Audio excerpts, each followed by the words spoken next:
el día de hoy en este programa súper especial a una persona que ha sacado de su agenda un momentito para compartir con nosotros y nosotras. Él es Eduardo Gallardo. Eduardo, bienvenido a este canal de padres. Adalgisa, saludos, muchas gracias por invitarme y poder conversar tanto contigo como con los papás y las mamás que están al otro lado de la cámara y que están viendo y también trabajando para ayudar a sus hijos e hijas en este momento en que tenemos que estar con estas clases a distancia, ¿no? ¿Cómo te sientes, Eduardo? Muy bien, la verdad muy contento, muy honrado de estar aquí, con muchas ganas de hablar de este bien especial 20 de noviembre en el que estamos, ¿no? Pues Eduardo, empecemos. ¿Por qué celebramos en el día de hoy el Día del Niño? A ver, desde hace mucho tiempo la humanidad estaba buscando tener un consenso sobre cómo proteger a la infancia, ¿no? Hubo a principios de la década de los 20 una declaración universal, en 1959 hubo otra declaración universal ya de Naciones Unidas, no de la Sociedad de las Naciones, y esta declaración universal se transformó, se cambió a una Convención Internacional sobre Derechos del Niño en 1989, que fue aprobada un día como hoy, hace 41 años. No, 31 años, porque estamos del 89, 31 años al día de hoy, ¿no? Esta Convención Internacional fue recibida por los países y fue aprobada. Tú sabes que la Convención Internacional sobre Derechos del Niño, que fue aprobada en la Asamblea General en un día como hoy, es realmente la primera ley universal, porque todos los países del mundo, todos los países, territorios del mundo, salvo Estados Unidos por una serie de razones, pero todo el resto de los países la han aprobado. No hay ninguna convención internacional que haya sido aprobada por más países y que sea ley en más países y territorios. O sea, quiere decir entonces que nosotros estamos acogidos a esa declaración. Absolutamente. República Dominicana la recibió, la convirtió en una ley en 1991 y desde 1991 es ley. Es más, como la Constitución dice que los tratados internacionales de derechos humanos se homologan a la Constitución, por lo tanto tienen rango constitucional, en realidad la Convención Internacional sobre Derechos del Niño lo que hace es complementar el artículo 56 de la Constitución Dominicana y es parte de su texto constitucional hoy día. Qué bien y qué bueno saber esa información y que los padres y las madres y tutores que nos están escuchando también se informen de esa declaración. Entonces, Eduardo, ¿y cuáles son los principales derechos de la niñez? Porque estamos hablando de derechos y eso es lo que celebramos hoy. Y también recuerda que es uno de los temas que está en el tapete, tema de los derechos de los niños y las niñas. ¿Y cuáles son los principales derechos que tiene el niño y la niña?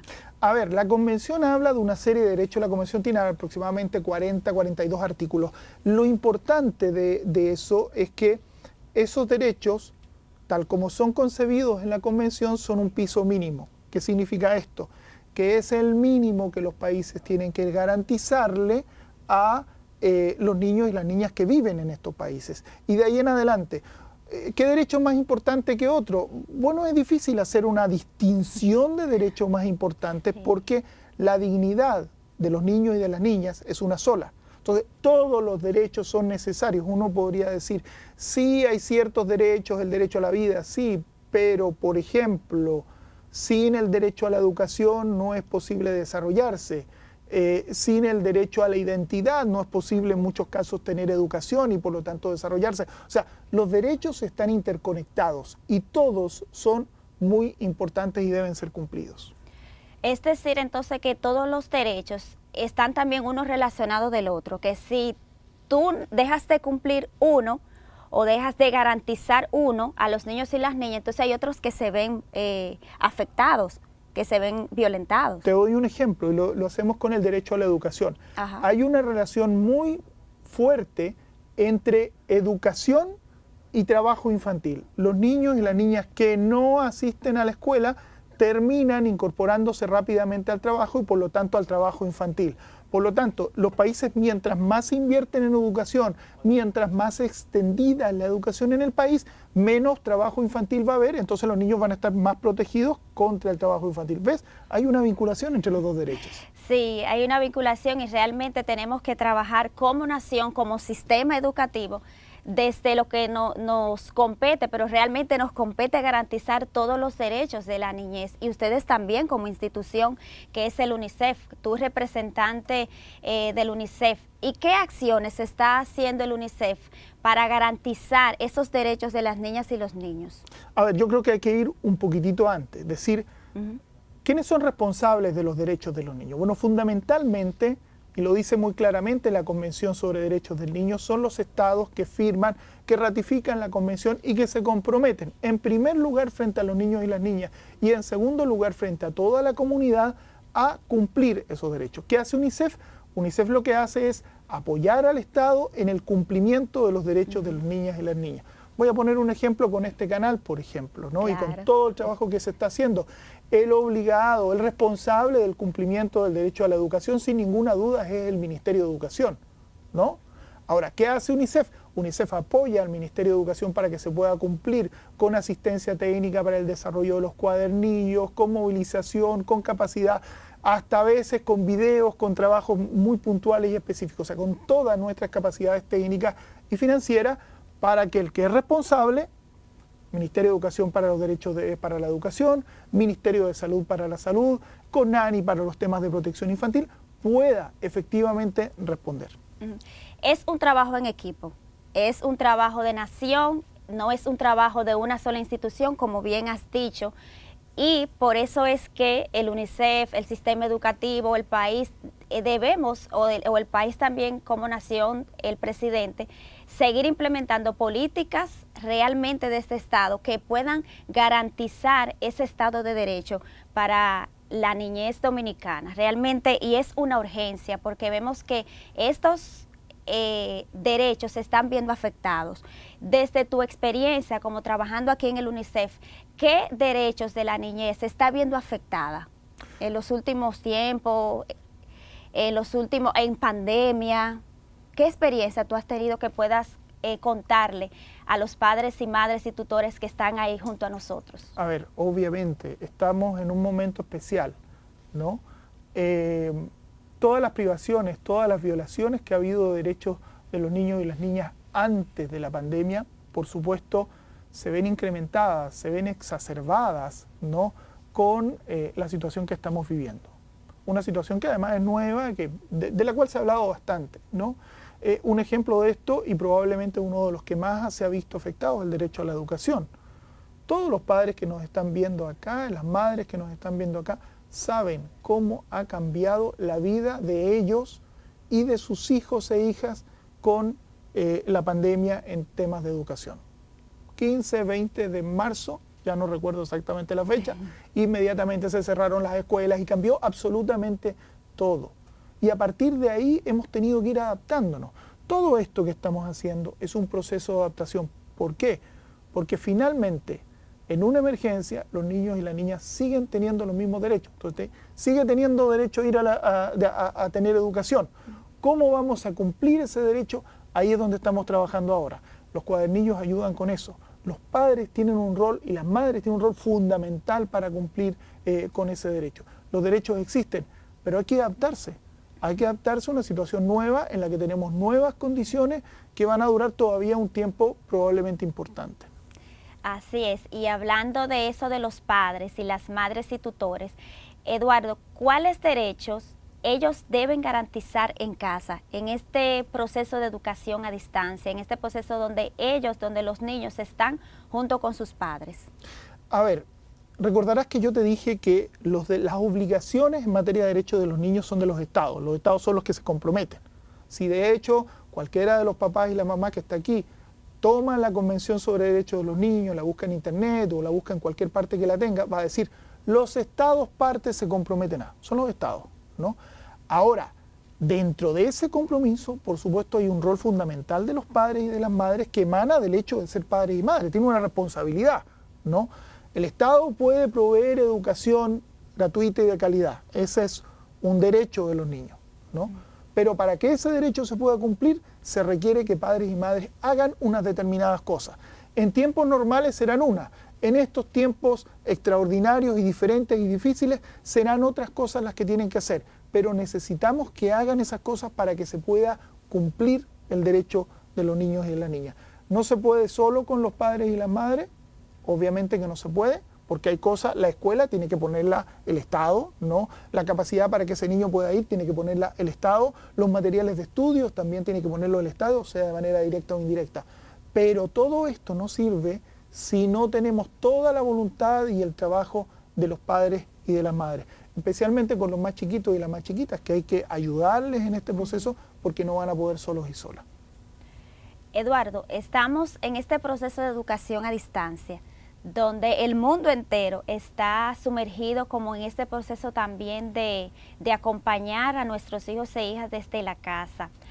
Y en ese trabajo desde la casa tenemos que seguir garantizando esos derechos.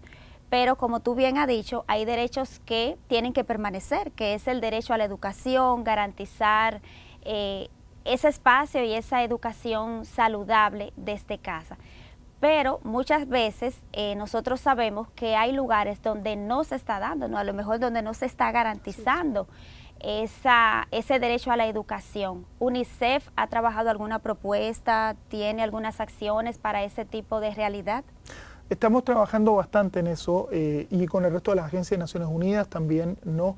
Primero que nada, tratando de identificar cuál es la situación. La pandemia nos ha golpeado de manera importante, necesitamos saber cómo se están cumpliendo los derechos, necesitamos saber cuál es el impacto que está teniendo en la vida de cada niño y de cada niña. Necesitamos apoyar al Estado para que se retomen ciertas acciones. Voy a poner un ejemplo diferente, pero lo hemos conversado recientemente con la señora vicepresidenta.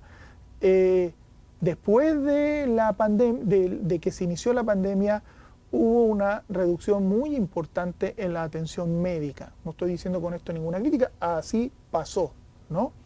De hecho, un estudio que hizo UNICEF junto con otras agencias de Naciones Unidas ha determinado que efectivamente se han reducido las consultas prenatales, ¿no?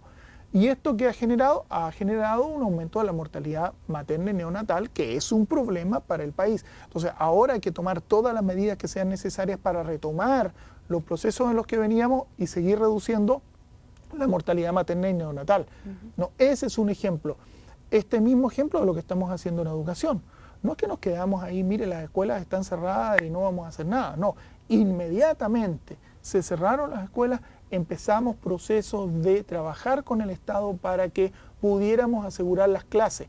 En abril, por ejemplo, te cuento, hicimos la primera de una serie de encuestas que se han hecho para ver cómo estaban las familias de los sectores más pobres, ICB1 e ICB2 de Ciudén.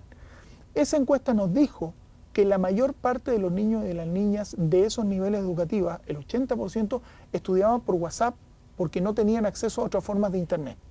Y que el segundo nivel era cuadernillos que habían recibido del ministerio. Dijimos nosotros, ok, entonces para trabajar lo primero que tenemos que hacer es asegurar que tengamos esos cuadernillos y pueda haber un contacto entre el niño y la familia.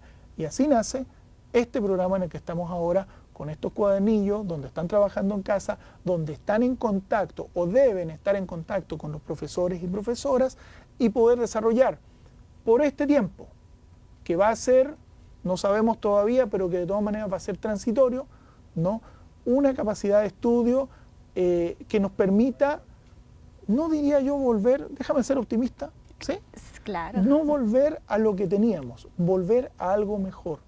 Yo creo que esa es una de las cosas que tenemos que hacer. Fíjate que por primera vez en mucho tiempo los niños y las niñas de las escuelas públicas reciben del Estado materiales educativos así. Y el mismo para 1.800.000 niños y niñas, ¿no?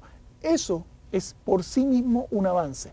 Y ojalá pudiéramos mantenerlo, no solo durante la pandemia, sino que después, que cada niño recibiera un libro cada año. Ojalá que podamos llegar allá. Necesitamos salir de esto, ojalá, mucho mejor de cómo entramos.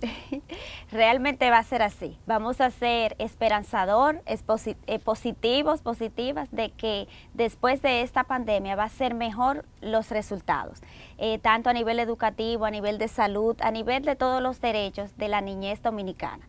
Esperamos eso, ¿verdad, Eduardo? Así es, y si me permites un pequeño comentario, tal vez directo a las familias, decirles, miren, sabemos de verdad que es difícil y que están pasando por momentos muy complicados en términos de educación, de apoyar a sus hijos, etcétera. Lo sabemos. pero se está haciendo todo lo posible y sabemos que están haciendo todo el esfuerzo posible para asegurar que tengamos las mejores condiciones y que los niños y las niñas continúen en la escuela y continúen de la mejor forma posible. Creo que hay que agradecer ese esfuerzo de los padres y de las madres. Es difícil, no es fácil, pero aquí estamos tratando de ayudarles en esto. Aunque sea difícil, pero lo vamos a lograr. Por supuesto. Lo vamos a lograr. Gracias, Eduardo Gallardo, representante adjunto del UNICEF, por estar aquí en el día de hoy. Gracias por sacar de tu tiempo. Muchas gracias a ustedes por recibirme, poder conversar, poder entrar a la casa, al hogar de los padres y de las madres y poder hablar directamente con ellos también. Muchas gracias, Eduardo. Les recordamos a todos los padres, madres y tutores que sigan sintonizando este canal de padres de la comunidad educativa del Ministerio de Educación en este día tan especial, Día del Niño y de la Niña.